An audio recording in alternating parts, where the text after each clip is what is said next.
ठीक इसी समय किसी बच्चे का जन्म हो रहा होगा और ठीक इसी समय कोई इस दुनिया को छोड़ करके जा रहा होगा। ये तो काल का एक चक्र है और निरंतर चलता रहेगा।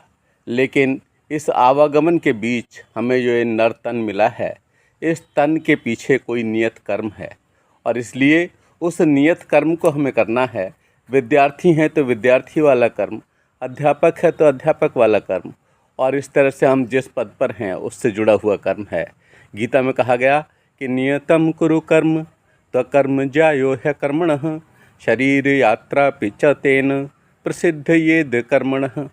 तो निश्चित रूप से इस शरीर की गरिमा तभी है, निश्चित रूप से इस शरीर की महत्ता तभी है, निश्चित रूप से यह शरीर तभी विशिष्ट है जब इससे हम नियत कर्म करवाते हैं।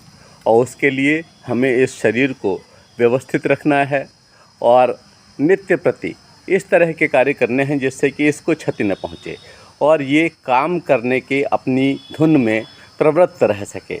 और अगर हम केवल इतना ही कर पाए कि जो हमारा नियत कर्म है, जो हमारा कर्म है, केवल वह हम कर पाए, तब भी ये एक बहुत बड़ी बात होगी और हमारा इस दुनिया में आना सार्थक होगा।